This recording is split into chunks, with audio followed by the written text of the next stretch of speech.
Personne ne bouge d'Enzo Corman. Enregistré à la Scène nationale du Mans, les Quinconces, l'Espal et au Théâtre de l'Éphémère, le 15 février 2021 par Enzo Corman, voix, Olivier Sens, musique, univers sonore et Robin Vergne, vidéo. Texte publié en 2017 aux éditions des Solitaires Intempestifs.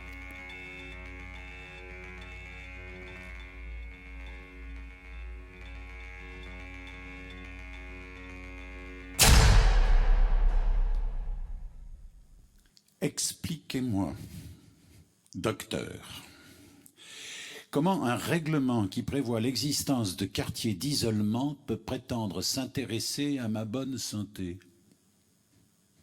Il se trouve, docteur, que si je devais souffrir de quelque chose, ce serait de cela même que définit le règlement et qui, soi-disant, motive votre visite, à savoir de l'isolement. Merci de le consigner dans votre rapport. Troubles de l'audition et de la vue, troubles de mémoire, troubles en tout genre. Et que les rats qui font irruption la nuit par le trou des chiottes sont les seuls êtres qu'il me soit permis de fréquenter. Et que ça pue la merde et le crécile. Ainsi qu'un certain nombre d'autres odeurs non identifiées. Et que les douches sont à cloaque. Et que la bouffe arrive froide, café du matin inclus. Et que les matons prennent un malin plaisir à débarquer dans ma cellule quand je chie. Et qu'il manquait 32 pages à la deuxième partie des démons de Dostoïevski que j'ai emprunté à la bibliothèque. Et que, je vous souhaite une excellente fin de journée.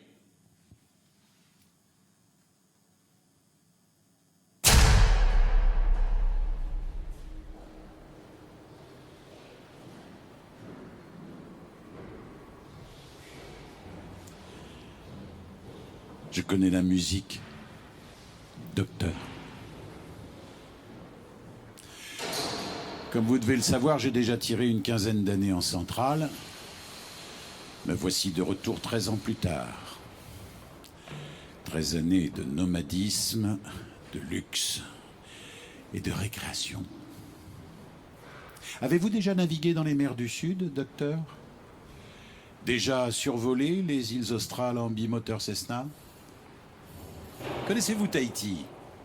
La Polynésie est mon terrain de jeu favori, même un peu plus que cela, à vrai dire. C'est un refuge. Mais les refuges sont également des pièges. Comme le dernier retranchement du forcené. On croit se réfugier au bout du monde, mais la terre est ronde, n'est-ce pas? Où qu'on se trouve, on est toujours au beau milieu du monde, en plein centre de la cible. Vous lézardez en paréo et tout à coup, le ciel vous tombe sur la tête. Vous vous réveillez menotté, entravé, embarqué dans une estafette, toute sirène hurlante à destination de l'aéroport. Retour express en métropole, fin de l'échappée belle. Il n'y a pas, d'ailleurs, docteur. On ne s'en va jamais là-bas. On est toujours ici. C'est-à-dire où l'on est quand on y est. C'est idiot, n'est-ce pas? Mais pensez-y de votre côté. Nous en reparlerons.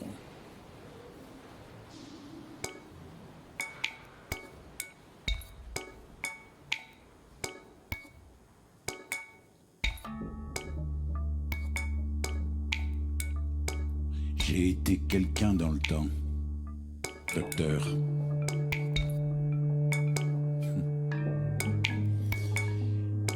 Été dans le temps. Affirmation grotesque. Est-ce que je ne suis plus? Est-ce que j'ai cessé d'être? Qu'est-ce que vous en pensez, docteur? Être et avoir été, patati et patata.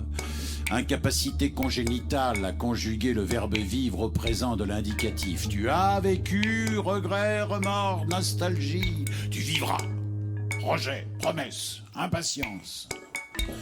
Nous ruminons sans fin l'herbe de la veille en spéculant sur celle du lendemain. Mais, contrairement aux vaches, docteur, l'homme n'a pas la tête à ce qu'il fait.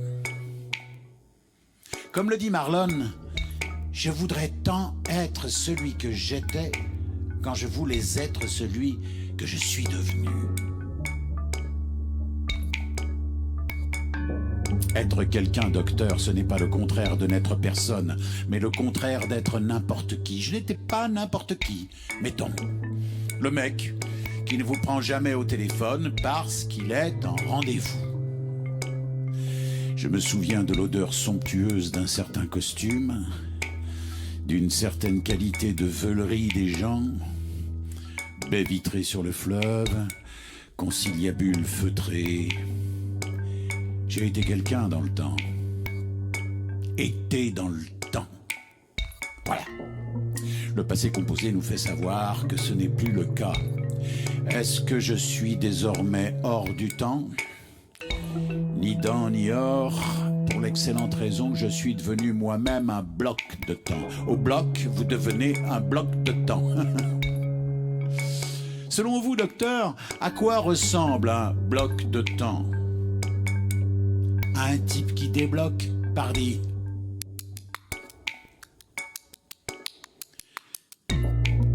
Jupe flottant sur des jambes de femme, rire de femme, geste de femme. Au fond, tout est affaire de peinture. Ce que vous possédez n'est rien, docteur, si vous ne vous le représentez pas. Les photographes sont les maîtres du monde. Rien dans les poches, tout dans le nuage. Photographier les femmes. Avoir chez soi rangé dans des boîtes quelques milliers de portraits de femmes, toute une gynothèque. Avoir chez soi, n'est-ce pas, tout un programme, disposer d'un chez-soi. Mais ne suis-je pas chez moi dans cette cellule ? Pas chez moi, non, sans doute. Mais chez qui d'autre alors ? Nos autres matricules. Ne sommes chez personne, il n'y a personne nulle part, ici. De simples blocs de temps, docteur, blocs de temps mitoyens.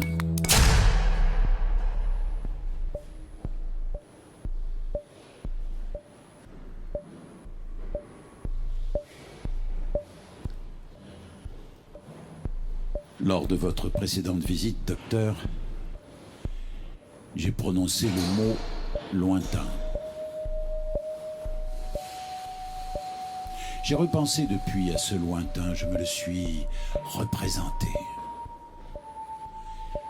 J'ai vu un point perdu dans un paysage de brume.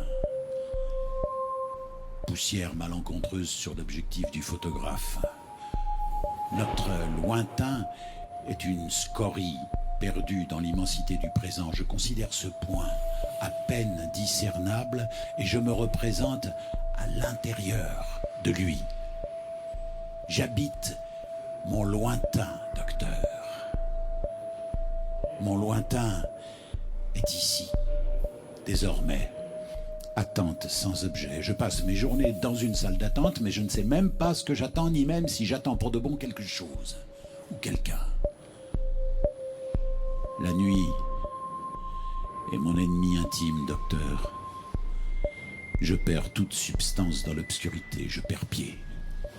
Ne suis plus qu'un bloc de trouille dérivant dans l'espace.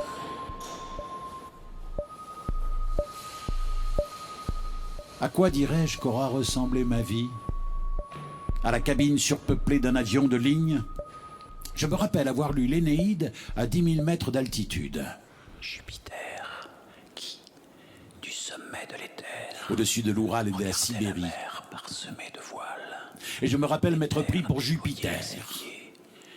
Les rivages et les peuples largement disséminés s'immobilisa alors au plus haut point du ciel. On est des paysages, docteur. Ses regards sur le royaume de Libye. On est un territoire. On s'habite comme on niche auprès d'un point d'eau. En aurons-nous jamais fini avec l'homme ? Participer de l'univers en expansion, croutons dans la soupe cosmique. Ah, quand vous souriez, docteur, vous montrez les dents. Moi, je n'ai jamais su comment sourire, avec ou sans dents, bouche ouverte ou fermée. Nous sommes outillés pour mordre, mais nous nous battons avec les pieds et les poings. Nous aboyons, mais nous ne grognons pas. Nos pattes sont fragiles. Nous souffrons du froid, mais nos femmes sont superbes. Vous nous quittez déjà, docteur ?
Je vous parle comme on fume, docteur. Pour occuper l'espace, pour faire du volume. Établissement non blablateur. Prière, sortir, blablater dans les zones outdoor réservées à cet effet. Il y avait du fumoir dans le temps, des fumoirs et des mouroirs. Aujourd'hui, des espaces fumeurs équipés d'un extracteur de fumée et des espaces blablateurs avec leurs extracteurs de langue déguisés en toubib. Blablabla, blablabla, blablabla, blablabla, blablabla, blablabla, blablabla.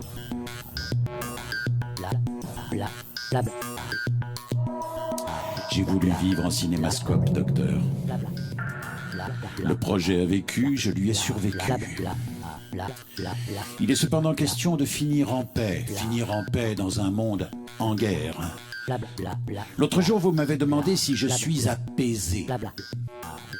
Mon âme, en camisole, se jette contre les murs de la cellule matelassée, quoiqu'il n'y ait ici ni camisole ni matelassage, la lassitude du soir et le blues du matin. Promenade sous le ciel grillagé, cours de 6 mètres par 3, 22 pas par tour de cours, 1 seconde par pas, 163 tours par heure, 6 km par jour, 40 km par semaine, 2000 km par an. Je vous laisse le soin de vérifier le calcul. 2000 km, l'équivalent de Paris-Athènes. Paris-Athènes, chaque année à pied. On ne fait pas plus terrien que moi, docteur. J'ai toujours aimé les grosses chaussures de marche. J'ai toujours aimé crapahuter, peser au sol. Sensation d'adhérence. Suivre un chemin de crête. Dévaler un pierrier. Vous n'êtes pas tout à fait libre, docteur, si vous n'êtes pas nomade. Il faut bouger, laisser derrière soi, quitter, abandonner. La seule façon de vivre au présent, c'est de foutre le camp. On ne va nulle part, on ne fait que décamper. Pas de gens du voyage, que des gens du départ. Ainsi font, docteur, les petites marionnettes. Les petites marionnettes se réveillent le matin avec la délicieuse sensation de la liberté. Les petites marionnettes songent aux infortunés et aux parieurs téméraires condamnés à végéter au placard. Mais la liberté, docteur, est chose complexe et délicate. Les petites marionnettes agitent les bras, hochent la tête et se dandinent d'un bord à l'autre du castelet. 3 petits tours, et puis dodo. Comme c'est triste. Vous ne trouvez pas? Mais, vous diront les marionnettes, la vie est ainsi faite, faite. 3 petits tours et puis défaite. N'ai pas voulu jouer le jeu du Castelet à 2 dimensions, docteur. N'ai pas voulu du canevas sur lequel j'étais censé improviser. N'ai pas voulu me laisser manipuler. Sauvagerie. Refus de la domestication sous toutes ses formes. 15 années de vie sauvage m'ont coûté 15 années de rage. Libéré à 50 piges, je replonge à 67. Je vais probablement devenir fou. À ça que sert le quartier d'isolement, non? Changer les fauves en loques. Connaissez-vous cependant, docteur, ces cas d'espèces mutantes qui finissent par adopter pour nourriture le produit censé les empoisonner? Je me goinfre de solitude et d'isolement. Je ne dis pas que j'y ai pris goût, mais j'ai appris à m'en nourrir. Ce qui est censé me dompter m'en sauvage un peu plus chaque jour. J'ai appris à penser, j'ai appris à rêver, j'ai construit un monde virtuel dans lequel j'ai toute liberté d'aller et de venir, de cultiver des plantes, de frayer avec des animaux, de me vautrer dans l'herbe ou sur la plage, de nager, de lézarder. La liberté est un travail, docteur, un travail et une discipline. J'échafaude ma solitude contre le monde entier. Barrage contre le néant.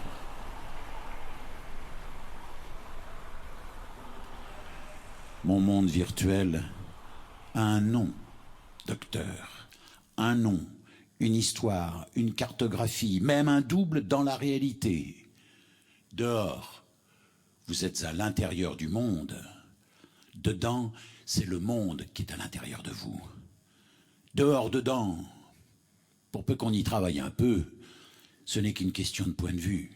Coffré à l'intérieur de soi. Je ne suis pas fou au point de prétendre qu'il n'y a pas de différence entre la prison et la non-prison. On est la prison et le détenu. Je m'interroge seulement sur la liberté de la marionnette et la mienne. L'âme, prison du corps. Je dis seulement que je suis un être libre. Tout le monde ne peut pas en dire autant, n'est-ce pas? Le matin, le soleil se lève sur mon monde virtuel. Je bois un jus de pamplemousse frais, suivi d'un rhum. Un rhum comme celui que j'ai bu une fois avec Marlon à Tetiaroa. Tetiaroa, son atoll privé dans les îles du Vent au nord de Tahiti. Nous buvions en regardant les filles batifoler nues dans l'eau du lagon, et Marlon a dit « All we have is now ». Tout ce que nous avons, c'est maintenant. En 1967, Marlon Brando a acquis l'atoll de Tetiaroa, situé à 50 km au nord de Tahiti, pour la somme de 270 000 $, l'équivalent actuel de 2 millions de dollars. L'atoll, composé de 13 îlots, est cerné par une barrière de corail difficilement franchissable. Brando fit donc aménager une piste sommaire d'atterrissage. Il vivait dans une paillote traditionnelle et fit construire au fil des ans un petit hôtel composé de bungalows, susceptible d'accueillir amis et visiteurs. Tetiaroa fut dévasté à 2 reprises par un ouragan en 1981 et 1985. Ces destructions, ajoutées au déboire de son fils Christian, condamné à 10 ans de prison en 1991 pour le meurtre de l'amant de sa sœur, ont conduit Brando à délaisser complètement l'atoll durant les 15 dernières années de son existence. Vous doutez fortement que je connaisse Marlon, n'est-ce pas, docteur? Et vous doutez que j'ai pour de bon séjourné à Tetiaroa.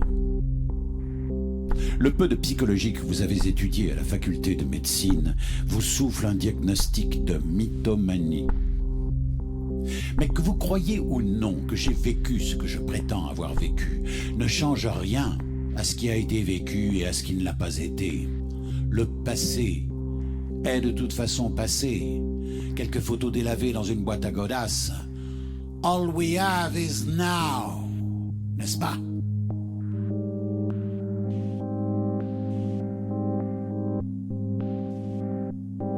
Le maintenant est montré, ce maintenant-ci.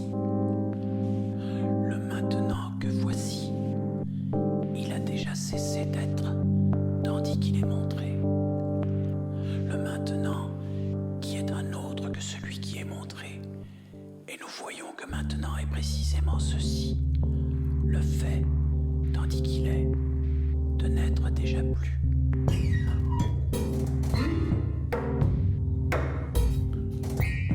Marlon connaissait parfaitement la nature de mes activités et l'origine de l'argent qui m'emplissait les poches à l'époque.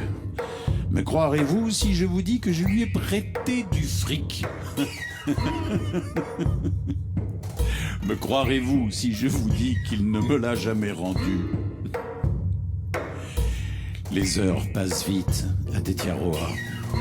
Du lever du soleil à l'heure du déjeuner, quelques plongeons, quelques verres de rhum, pêche sous-marine, maï-maï, vous connaissez? Bonite crue au citron vert et au lait de coco. Et voilà déjà l'heure de la sieste. L'atoll est entouré de 13 îlots qu'on appelle des motus. Je consacre mes après-midi à les visiter et à concevoir des projets pour chacun d'eux. Resort Lodge, restaurant, réserve ornithologique, centre de plongée sous-marine, thalassothérapie, production maraîchère et fruitière, centre de désalinisation de l'eau de mer, port de plaisance, aérodrome, résidence privée, maison d'hôtes. Ce ne sont pas les idées qui manquent. Ce qui manque, c'est le temps, docteur. Le savoir du temps. Présentez-moi quelqu'un qui m'explique le temps. Moi, je lui expliquerai la vie.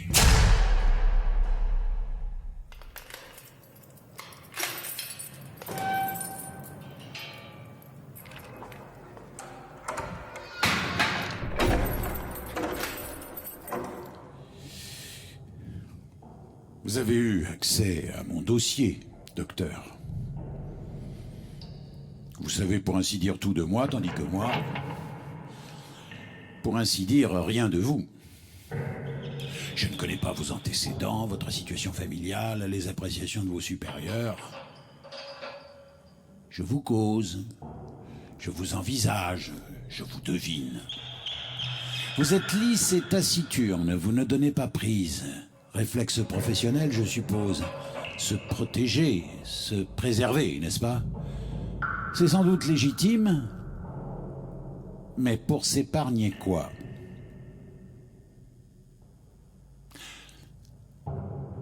Vous avez peur, docteur.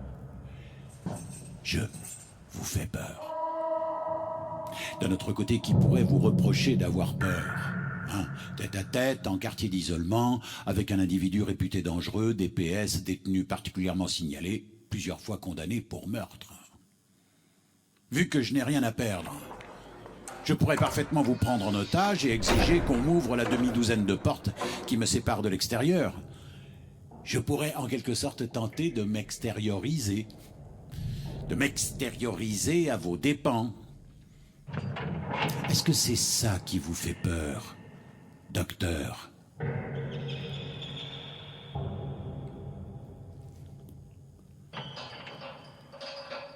Juste avant votre visite, je prenais des photos sur le motu de Rimatu, la réserve ornithologique de Tetiaroa. J'ai installé des huttes d'affût et je travaille sur pied au téléobjectif. Il y a des milliers d'oiseaux, figurez-vous. Et plusieurs dizaines d'espèces, par exemple les fous bruns, les fous à pieds rouges, les sternes huppés à bec jaune, les sternes à bec noir, Les nodises, les pétrels, les frégates. Ah, les frégates, docteur, sont particulièrement admirables. La Fregata Magnificence mesure jusqu'à 1 mètre de longueur et fait plus de 2 mètres d'envergure. Un oiseau capable de voler 1 semaine sans se poser en piqué peut atteindre la vitesse de 150 km/h. Se nourrit de poissons mais ne peut pas se poser sur l'eau faute d'un plumage imperméable. Du coup, pratique le kleptoparasitisme, une forme de raquette assez répandue chez les humains, particulièrement en prison d'ailleurs, qui consiste à harceler d'autres chasseurs et à les obliger à régurgiter leur proie. Bref, je rêve de plus en plus fréquemment que je vole. Figurez-vous, je suis dans une pièce de vaste dimension, je me dispose face à un mur et je m'élance à la renverse comme on le ferait pour un looping. Je frôle le plafond, je pique vers le sol, je rase les murs, j'esquive les meubles, sensation merveilleuse, docteur. D'autant plus merveilleuse qu'exacte. Je ne me vois pas voler, comprenez-vous, je vole pour de vrai. Ça va sans doute vous surprendre, mais il est très facile de voler. Simple question de décision. On écarte les bras et on prend son envol comme on plonge dans l'eau. Nager, voler, c'est tout comme en définitive. Il suffit d'oser, d'apprivoiser l'idée, d'apprivoiser sa peur. Et hop!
Savoir quelle est la réalité des rêves, outre celle de nous rendre anxieux de la vérité. La peur n'est pas une maladie, docteur. La peur est un animal de compagnie, un animal imprévisible et encombrant. On peut chérir sa peur, on peut la nourrir, on peut la mater, mais on ne l'éradique pas comme on le ferait d'une mauvaise herbe ou d'un virus. On domine sa peur, on la cadre, on la dresse, on s'en fait une compagne ou une arme, ou bien on la subit comme un ennemi indéfectible. Vous n'avez pas le choix, docteur. Il vous faut composer avec la peur. Quoi que vous fassiez, elle sera toujours présente, à vous précéder, à vous épier ou à vous suivre à la trace.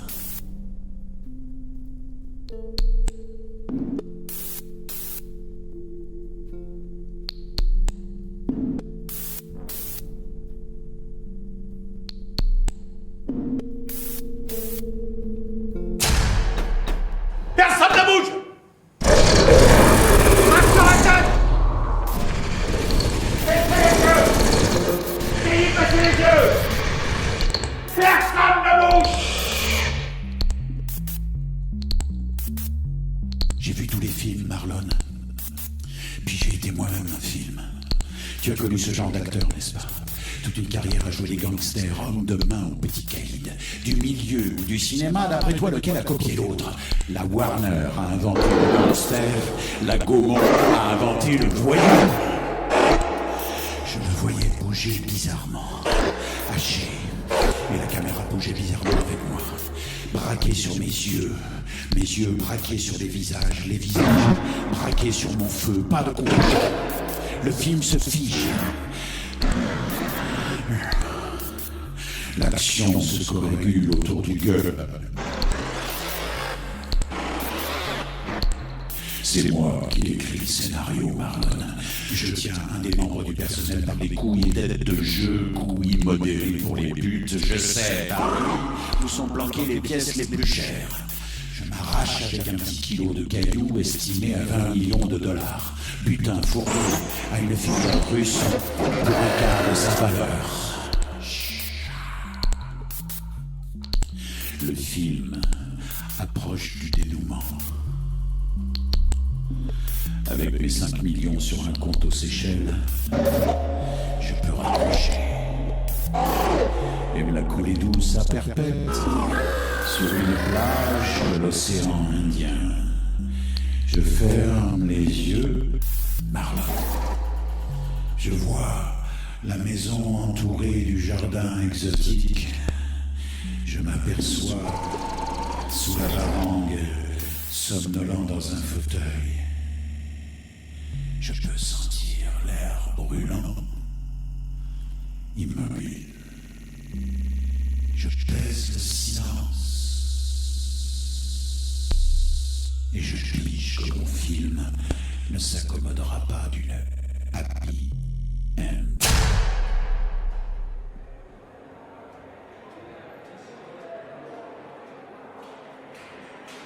Votre peur est palpable, docteur.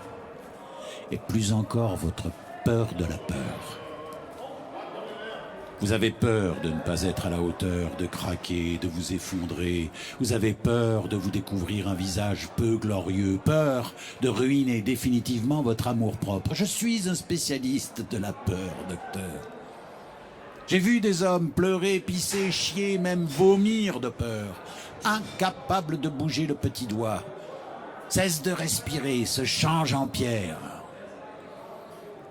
Oh, pas qu'ils aient tellement peur de mourir, vous savez. Certains sont même tout à fait capables d'affronter crânement la mort. Mais peur de souffrir, ça, oui.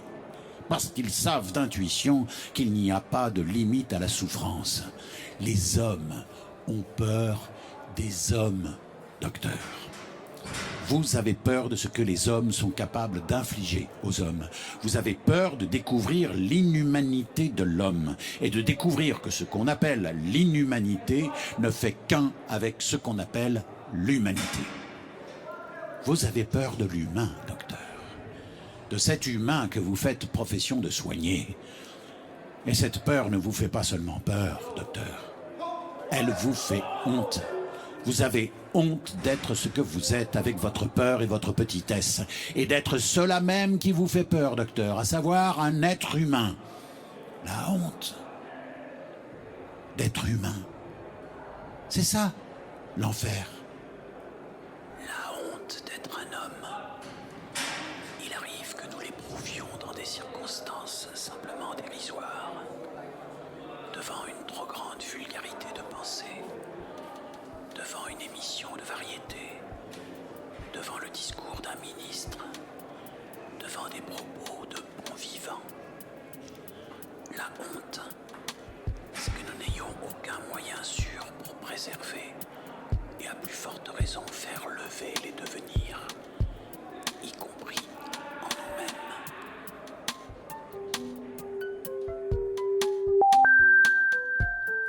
Je ne demandais pourtant pas la lune, Marlon. Juste de ne pas passer à la trappe. Juste de prendre ma juste part. J'appelais ça la belle vie, mais la belle vie est ennuyeuse à mourir, non? Vivre, c'était pas seulement être en vie. Encore faut-il sentir qu'on vit. Faire de ce qu'on fait la preuve qu'on est bien soi et pas n'importe quel autre. Quoi qu'en dise le code pénal, la peine ce n'est pas la privation de liberté. La liberté n'est qu'un leurre à la con pour marionnette honnêtes salariés, la liberté de prendre le métro à heure fixe pour aller lécher les hémorroïdes du chef de service, la liberté de dépenser son fric en bouffant ce que tout le monde bouffe, en matant ce que tout le monde mate, en applaudissant ce que tout le monde applaudit, la liberté de penser ce que pense tout le monde. Non, la peine n'est pas la privation de liberté, Marlon. La véritable peine, c'est l'interdiction de devenir soi, plutôt que n'importe quel autre.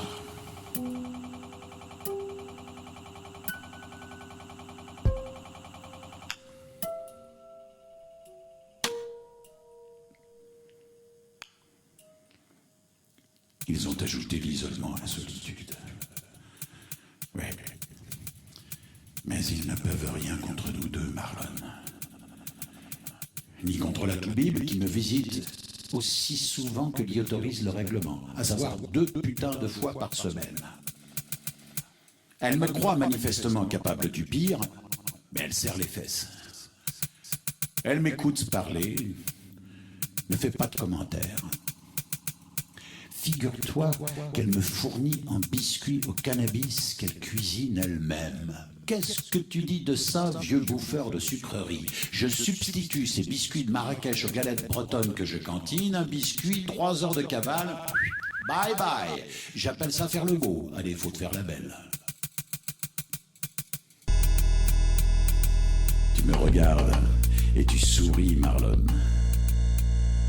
De ce putain de sourire inimitable qui a fait ta fortune. Tu te demandes si je suis aussi détaché, aussi hors d'atteinte que je prétends l'être. Mais tout fait partie du film, Mr. Brando. Cellules, toubib, cannabis, tétiaroa, cours de promenade, tout. Tu es dans le film. Et je suis dans le film. Nous avons, toi et moi, inventé le film. Un putain de film intitulé For Real, pour de vrai. Les matons ne savent pas qu'ils font eux-mêmes partie du film. Comment pourraient-ils admettre que je les ai inventés puisqu'ils existent dans ce qu'ils croient être la réalité? Je les invente pourtant bel et bien, Marlon, avec leur ennui, leur salaire de misère et leur vanne à la con. Je leur donne du monsieur, comme on le fait pour plaisanter avec les mioches. Alors, monsieur Stéphane, quel âge ça nous fait? Plus que 25 années de placard à tirer avant la retraite. Oh, oh, oh, oh, courage! Je les invente tels qu'ils sont, Marlon. Figurines transparentes, théâtre d'ombre dans le film où tu tiens la vedette pour l'éternité.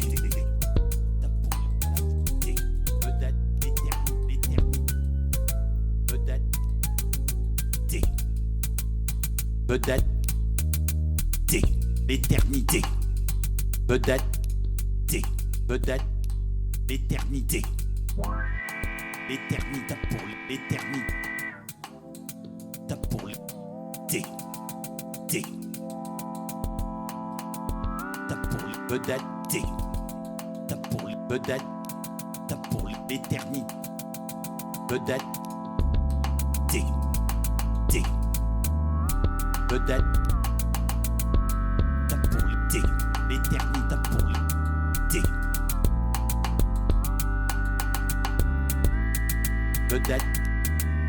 T'as pour l'éternité. T'as pour l'éternité. L'éternité. T'as pour l'été.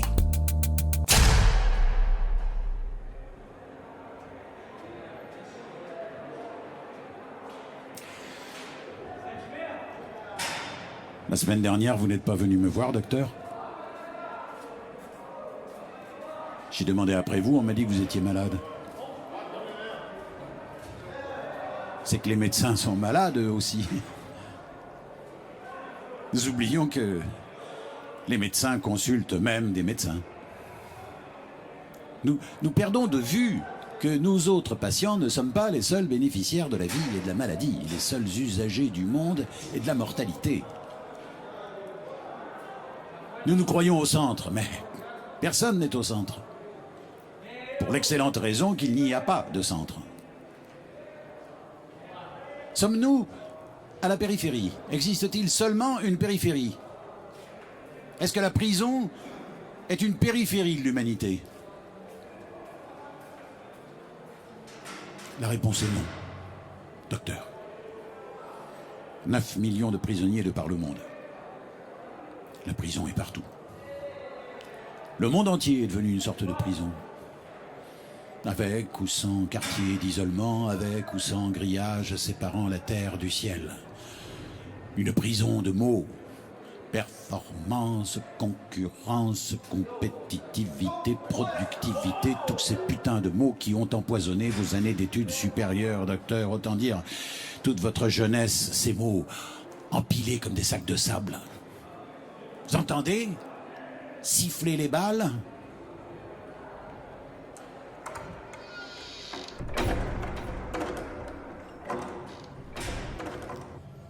Marlon s'est longtemps pris pour le plus grand acteur du monde, docteur. Il faut dire que le monde l'a longtemps pris pour le plus grand acteur. À quoi est censé ressembler le plus grand acteur du monde? À un type qui répond « moi », sans sourciller, sans hésiter, sans éclater de rire lorsqu'on lui demande qui est le plus grand acteur vivant. Le plus grand acteur du monde, c'est celui qui joue le mieux le rôle du plus grand acteur. Et le plus grand acteur du monde joue sans le savoir sur une multitude de scènes mentales. Le plus grand acteur n'a pas besoin d'être vivant pour jouer. Marlon a aimé des centaines de femmes, mais des millions de femmes ont aimé Marlon. Marlon n'a jamais été mon ami. Mais moi, j'ai toujours été le sien. Cette amitié ne le regarde pas. C'est mon affaire, pas la sienne.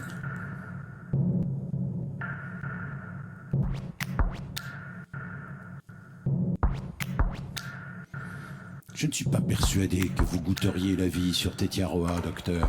Vous me faites l'effet d'une femme de la ville. Vous devez aimer vous fondre dans la multitude. Seul, la nuit, sur la plage de Tiarouanou, à regarder les étoiles, l'impression de solitude est proprement stupéfiante. On est véritablement seul au monde. On a beau se dire que le club auquel on appartient compte 7 milliards de membres, on n'en est pas moins parfaitement seul. Et parfaitement isolé. On a le monde pour soi seul, mais on ne peut rien en faire.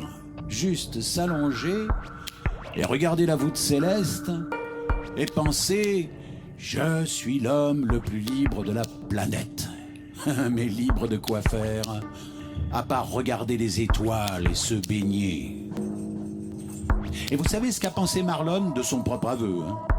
Il a pensé au principal du lycée de son adolescence, un dénommé Underbrink, qui le tenait pour un incapable, et il lui a adressé ce message par-delà les ans et les milliers de kilomètres. « Vous qui êtes si intelligent, Mr. Underbrink, essayez donc d'avoir une île à vous. » Il était seul, couché sur le sable, regardant les étoiles. Et il a également pensé aux Tahitiens qui l'avaient précédé sur cette même plage et qui avaient regardé les mêmes étoiles des siècles avant lui. Aucun homme n'est une île, docteur. Mais il existe des îles désertes. Des îles désertes, oui. Et des hommes peuplés.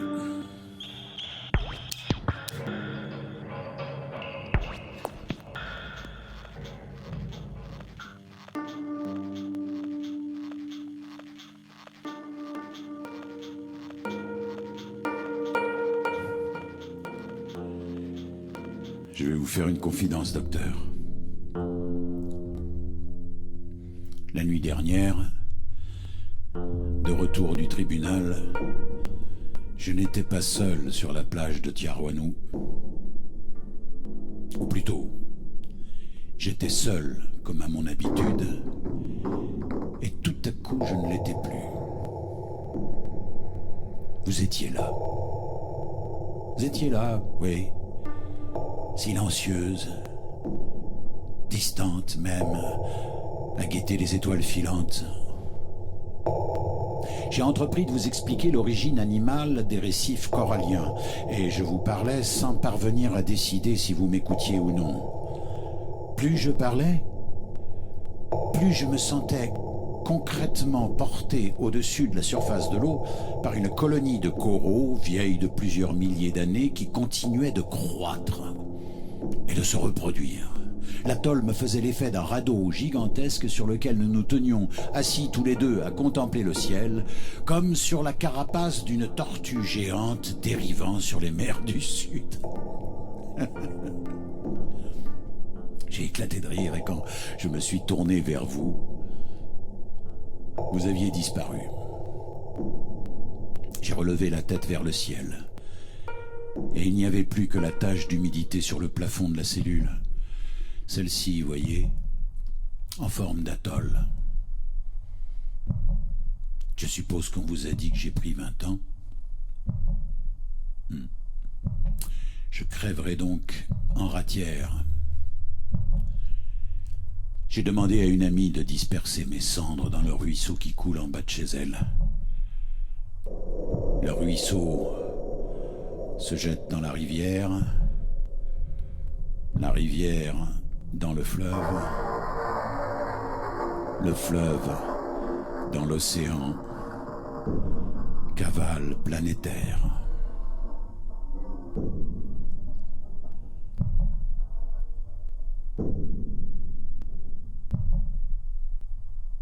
Mais après tout, quelle importance? Le corps contraint, reclus, devenu chose remisée, pourra bien péricliter sous le regard indifférent du dollar. Une certaine qualité d'absence à soi, reconnaissable entre toutes. La toubib a pris peur, Marlon. N'est pas venue cette semaine et ne viendra sans doute que si je la fais appeler. Mais pour lui dire quoi? Vous me manquez, docteur?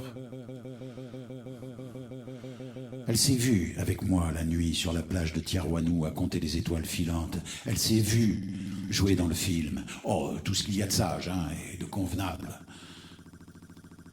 Mais la bonne âme veut bien me voir, Marlon, pas tenir un rôle dans mon film. Elle veut son film à elle, de marchande d'écoute et de compassion.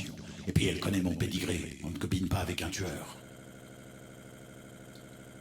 Tu oublies les biscuits magiques, mec.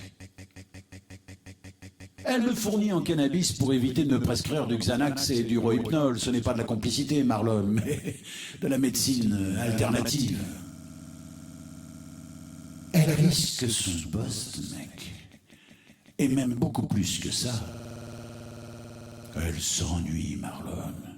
Ça pimente sa routine. Mais tu as vu quelque chose, pas vrai? Ah, tu sais un truc que je ne sais pas. Je le devine à ton putain de sourire. Tu ne regardes pas les gens, Marlon, tu les passes au scanner. Je sais ce qui te fait sourire, Marlon. La toubib croque, elle aussi, le soir, ses galettes au THC.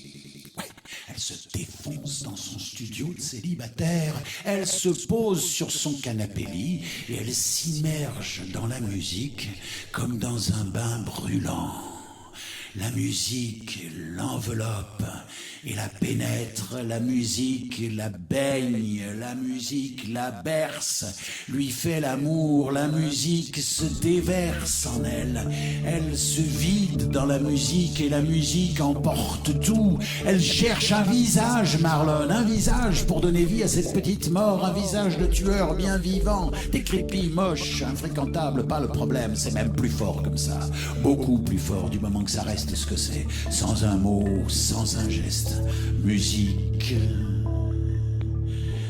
cannabis, visage, nos solitudes respectives et l'inviolable séparation.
Marlon a dépensé des fortunes à Tetiaroa. Il passait constamment d'un projet à l'autre et n'en a mené aucun jusqu'au bout. Un jour, il décidait de fonder une école d'aveugles en hommage à Mrs. Duran, la vieille dame aveugle qui lui avait vendu l'atoll après l'avoir habité pendant 25 ans. Le lendemain, il oubliait les aveugles et il proposait à des océanographes d'imaginer un observatoire du récif corallien, etc. J'ai dû tout reprendre à zéro. Tous les projets font désormais l'objet d'une étude de viabilité et d'un plan de financement détaillé. Chaque matin, ma journée débute avec un briefing qui réunit tous les membres de mon staff, des gens que je connais d'autant mieux que je les ai inventés. Qu'est-ce que vous voulez savoir à leur sujet, docteur? Nom, pays d'origine, diplôme, casier judiciaire, dossier médical, orientation sexuelle? Mon projet est fidèle à la pensée de Marlon, qui ne voulait à aucun prix d'un ermitage de luxe pour VIPs avec bungalow climatisé, restaurant de fruits de mer, spa, vainé. Marlon exécrait le pouvoir du fric. Et je vous vois sourciller, docteur. Vous pensez au montant faramineux de ces cachets, n'est-ce pas? 10 millions de dollars dans le rôle du père de Superman, pour 10 jours de tournage, 1 million par jour, 100 000 $ de l'heure. La preuve par 9-0 que le fric est une foutaise. Le fric a toujours rétribué la connerie. Hein? Les soi-disant happy fews qui vous jettent leurs émoluments à la gueule sont parmi les pires parasites sociaux. Beaucoup plus néfastes qu'un type comme moi. Mon job consiste à remettre en circulation le fric indûment confisqué par les imbéciles de leur espèce. Assez cons pour croire qu'on les rétribue pour autre chose que pour leurs conneries. Marlon avait parfaitement conscience que le montant de son cachet était inversement proportionnel à la qualité artistique du film. On vous paye pour que vous acceptiez de conchier vos ambitions et vos exigences. Hein? En définitive, on n'achète jamais que votre servitude. Vous n'êtes pas d'accord, docteur?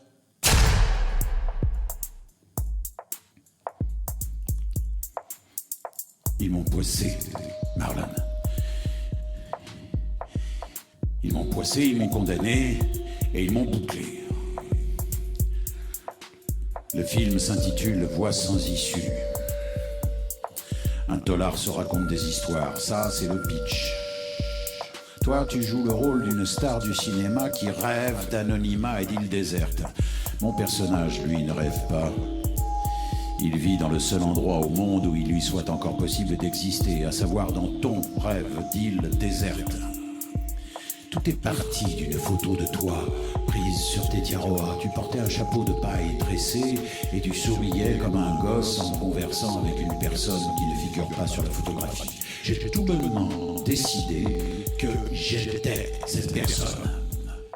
Hé, Marlon, est-ce que tu te souviens de ces journées que nous avons vécues ensemble à Tetiaroa?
Docteur, je sais que vous savez que je vais d'ici peu vous demander l'impossible. Mais vous ne savez pas encore en quoi consistera cet impossible. Et vous ne savez pas encore si vous aurez la force de me refuser ce que je vais vous demander. Quelle que soit la nature de cette demande. et quel que soit le risque à encourir. Mais quelque chose me dit que vous ne pourrez pas vous empêcher de me donner satisfaction, en dépit des excellentes raisons qui devraient vous en empêcher. Votre existence me fait penser à ces albums de coloriage, vous savez, dans lesquels on doit s'efforcer de ne pas dépasser le trait. Mais une partie de vous aspire à la déraison, n'est-ce pas? Vous, la très raisonnable étudiante en médecine et très dévouée médecin de centre pénitentiaire et très scrupuleuse rédactrice d'articles sur les pathologies carcérales, vous avez furieusement envie de commettre une folie.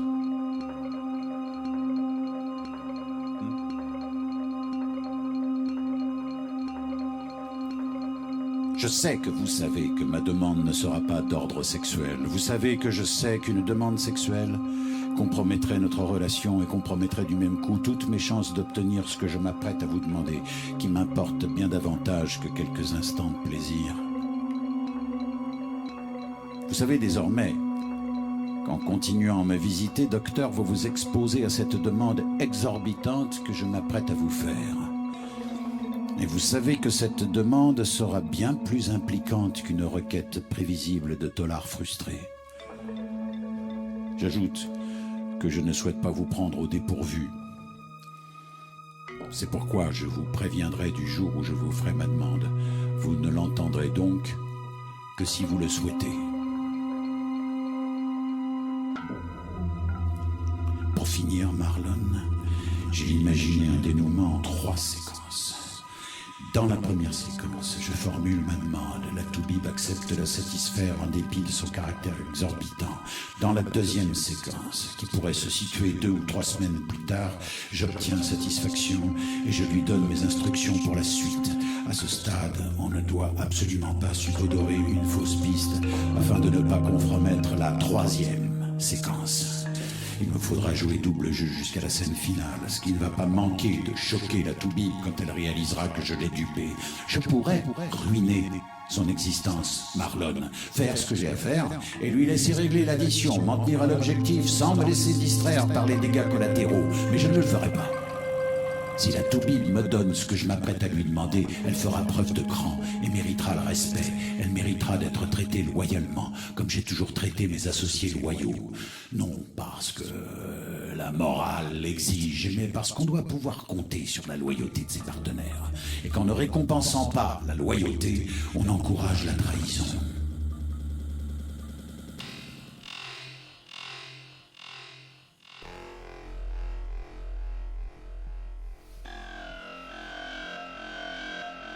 Vous savez mieux que quiconque, docteur,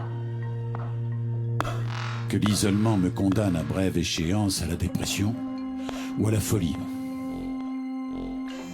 En tant que récidiviste, je ne peux pas prétendre à une libération conditionnelle avant 13 ou 14 ans. Je ne dois donc pas compter sur la justice pour humaniser ma peine. Et moins encore sur l'administration pénitentiaire. Je ne peux compter que sur moi-même pour me sortir de ce trou à rats. Sur moi, oui. Oui. Et sur vous. Sans votre aide, docteur, je ne peux rien envisager de sérieux. Je dois me procurer une arme. Vous êtes la seule personne que je connaisse à même de faire entrer une arme dans cette tôle et de l'acheminer jusqu'à cette cellule. Alors je vous dirai auprès de qui vous procurez l'argent nécessaire et qui contacter pour acheter la chose. Ce sera la partie la plus aisée de l'opération.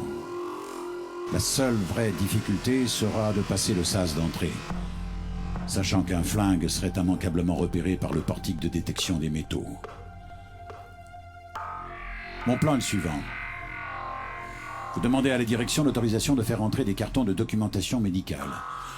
Parmi les livres, vous placez plusieurs tomes d'un ouvrage à couverture cartonnée. Et parmi ceux-ci, un à l'intérieur duquel vous ménagez une cache contenant le flingue. Le carton de livre est bourré d'autres documents, ostensiblement reliés avec des pinces métalliques et de divers objets en métal, comme des serre-livres ou un presse-papier en acier. Vous êtes en jupe, en talons, souriante, sexy. Vous présentez votre autorisation et vous demandez qu'on vous laisse pénétrer dans la cour avec votre voiture afin de décharger les cartons. Il y en a 5 ou 6 de grande taille, suffisamment pour décourager les excès de zèle. Si les gardiens s'avisent néanmoins de vouloir les passer sous le portique, en dépit de leur lourdeur et de leur encombrement, vous objectez qu'ils sont bourrés d'objets métalliques et qu'à moins de les vider entièrement, ils vont sonner à chaque passage.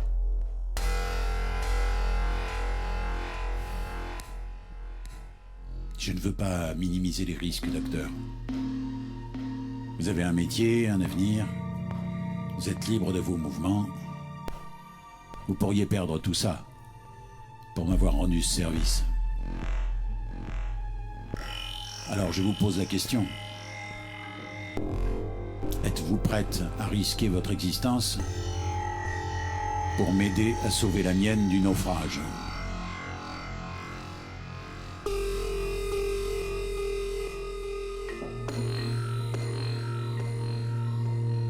Est puni de 3 ans d'emprisonnement et de 45 000 € d'amende le fait par toute personne de procurer à un détenu tout moyen de se soustraire à la garde à laquelle il était soumis. Si le concours ainsi apporté s'accompagne de violence, d'effraction ou de corruption, l'infraction est punie de 5 ans d'emprisonnement et de 75 000 € d'amende. Si ce concours consiste en la fourniture ou l'usage d'une arme ou d'une substance explosive, incendiaire ou toxique, l'infraction est punie de 7 ans d'emprisonnement et de 100 000 € d'amende.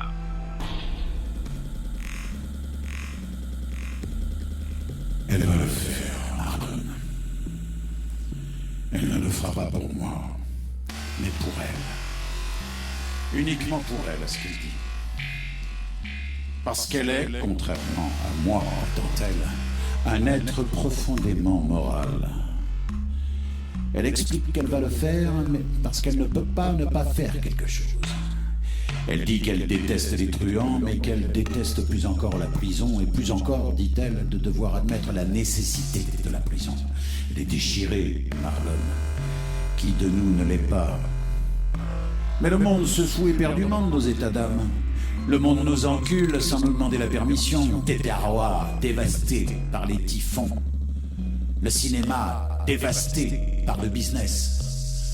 L'homme noir, dévasté par l'homme blanc. Ta famille, Marlon, dévastée par les meurtres et les suicides. Tes amours dévastés, toi-même dévasté par ces dévastations incessantes, devenue ta propre caricature, reclus dans ta villa bunker de Mulholland Drive. Jusqu'à ces derniers jours, la Toubib faisait partie de ces gens qui se croient immunisés contre la dévastation. Elle pensait pouvoir pratiquer la médecine en prison sans que la prison ne dévaste sa médecine. Et ne dévaste sa vocation de médecin. Et ne dévaste du même coup son existence. Elle sera dévastée, Marlon. Et elle sera honteuse, mais elle apprendra à survivre à la honte et à la dévastation. Je lui dois le respect, pas la tranquillité.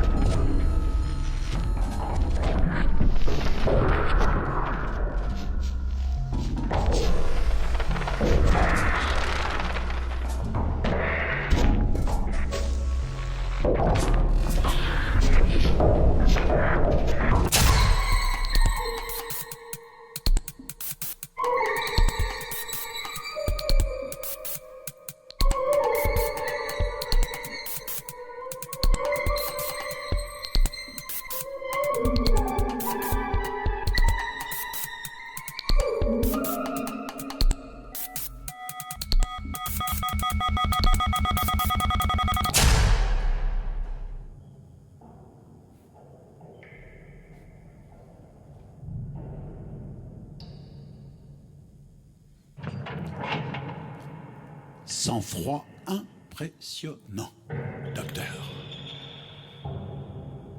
J'essayais de me représenter la scène en même temps que vous la jouiez, vous dans le rôle de la consoeur sexy, eux dans leurs uniformes de matons avec leur répertoire de bougonnements et de tracasseries.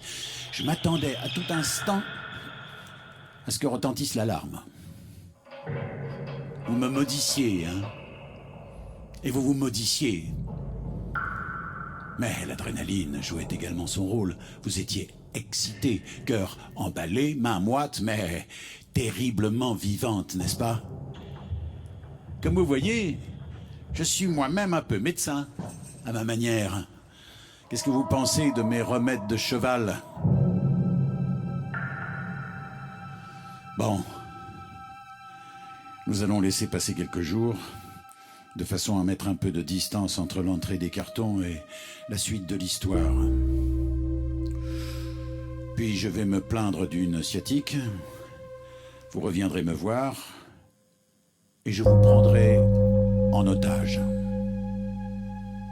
La scène sera violente et je la jouerai à fond. Je vous préviens que vous aurez peur pour de bon. Au cas peu probable où il refuserait de céder, je m'engage à jeter l'éponge et à leur expliquer que vous m'avez convaincu de me rendre. Mais s'il cède, comme je le crois, nous franchirons ensemble toutes les portes, je vous mènerai sur le parking jusqu'à votre voiture, je vous donnerai l'ordre de l'ouvrir, de prendre le volant. Un quart d'heure plus tard, je vous fausserai compagnie et je disparaîtrai de votre existence.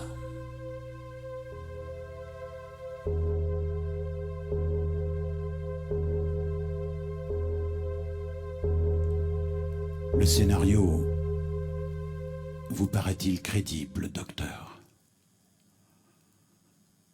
Regrettez-vous de m'avoir fait confiance? Êtes-vous tenté de me trahir?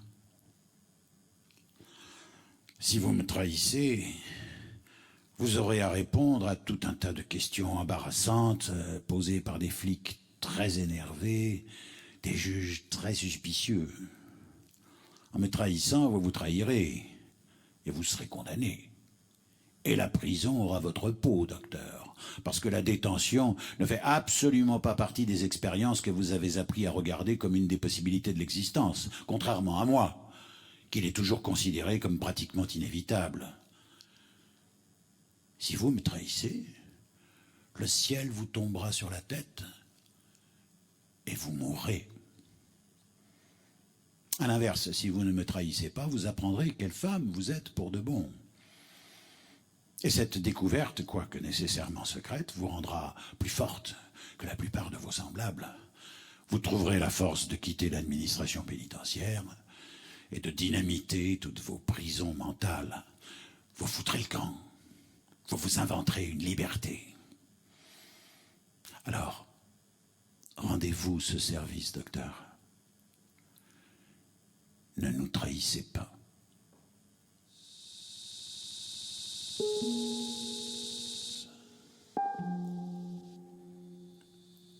Dernier jour de tournage, Marlon. Intérieur soir, plan fixe de la cellule. Lit, mur, tablette, tabouret. Nature morte carcérale. D'abord, il ne se passe rien. On entend les bruits de la centrale. Machine sonore, indifférente. Je rentre dans le cadre. Je m'assieds sur le lit. Regard fixe, coude sur les genoux. Silence. Je dis, tu sais, Marlon, ma phrase reste en suspens. Je regarde mes mains, je bouge les doigts, j'examine mes phalanges, mes ongles. Je ferme brièvement les yeux. Je dis, je te laisse diriger la prise, Marlon. Le détenu est assis sur le lit de sa cellule, attentif au bruit, soucieux d'anticiper l'ouverture intempestive du mouchard, le coup d'œil du maton.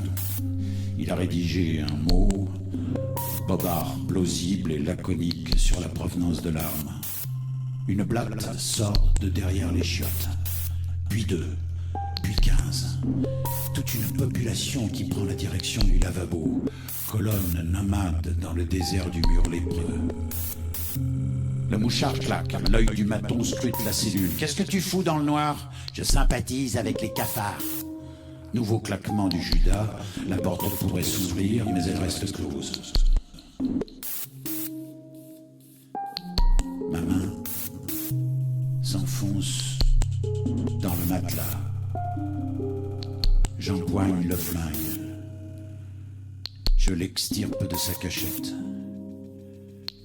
J'arme le cou et je m'enfonce le canon sous le menton. Je revois ton sourire sur la photo, Marlon. Tu as peur des requins? Demandes-tu. Est-ce qu'il y a vraiment des requins, Marlon? Il n'y a guère qu'un moyen de s'en assurer, mec. Tu veux que je plonge pour vérifier s'il y a des requins dans le lagon? C'est ça, Marlon? Plonge. Ouais, plonge. Et garde les yeux ouverts, mec. Je ne plongerai que si tu plonges avec moi, Marlon. Pas de problème, mec. Tu es prêt? À 3. Le dernier dans la flotte est un froussard. 1, 2, 3.